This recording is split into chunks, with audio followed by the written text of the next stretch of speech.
అస్సలాముఅలైకుం my friends, welcome to my recipe 78. ఇవాళ మన రెసిపీలో చూడబోయేది ఏంటంటే ఇప్పి నూడిల్స్ అయితే చూడబోతున్నాం. రండి ఫ్రెండ్స్, వీడియోలోకి వెళ్ళిపోదాం. ముందుగా స్టవ్ మీద వేడి నీళ్ళు పెట్టుకొని నీళ్ళు బాగా మరిగిన తర్వాత ఇలా ఇప్పి నూడిల్స్ని తీసుకొని ఇలాగ వేడి నీటిలో వేసుకోవాలి. ఇలా వేసుకున్న తర్వాత పైన అయితే కొద్దిగా ఇలాగా ఆయిల్ అయితే వేసుకోవాలి. ఇలా వేసుకున్న తర్వాత బాగా కలుపుకోవాలి. ఒక్క నిమిషం ఉడికించుకుంటే సరిపోతుంది.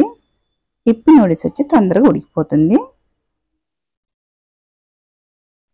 ఉడికిందని చూడాలంటే ఇలా తీసి చూస్తే తెలిసిపోతుంది. చూసారా, ఇలా ఉండాలి. ఇప్పుడైతే దించి స్టైనర్లు అయితే వేసుకోవాలి.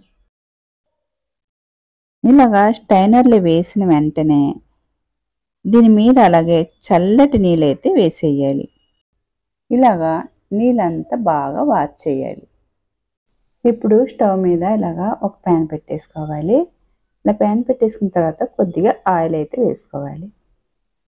ఇలాగ ఆయిల్ వేసుకొని ఆయిల్ హీట్ ఎక్కిన తర్వాత ఒక ఉల్లిపాయ సన్నగా కట్ చేసుకోవాలి. అలాగే 3 పచ్చిమిరపకాయలు కట్ చేసుకొని ఇలాగ ఆయిల్ వేసుకోవాలి. ఉల్లిపాయ పచ్చిమిరపకాయలు వేసేటప్పుడు అయితే వీడియో సిప్ అయిపోయింది. ఇలాగా ఫ్రై చేసుకోవాలి.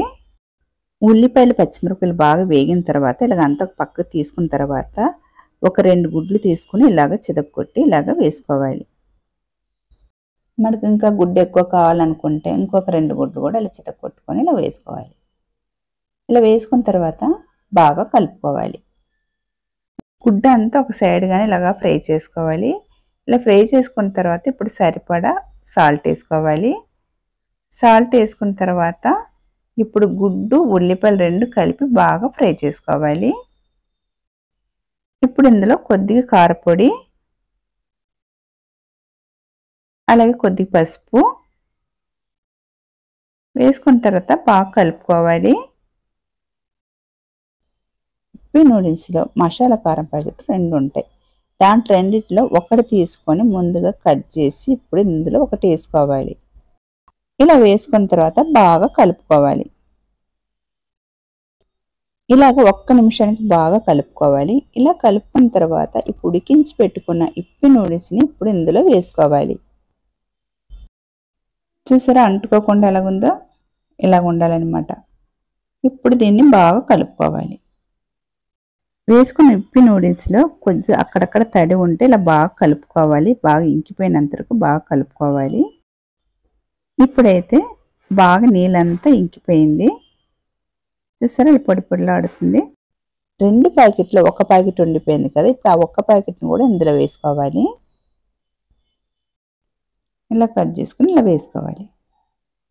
వేసుకున్న తర్వాత ఒకసారి బాగా కలుపుకోవాలి. ఇప్పుడైతే సూపర్ టేస్ట్గా ఉండే ఇప్పి నూడిల్స్ అయితే రెడీ అయిపోయింది. మీరు ఒకసారి ట్రై చేసి టేస్ట్ చేసి ఎలాగుందో చెప్పండి. అలాగే నా రెసిపీ కనుక మీకు నచ్చితే కనుక లైక్ చేయండి, షేర్ చేయండి, సబ్స్క్రైబ్ చేసుకోండి.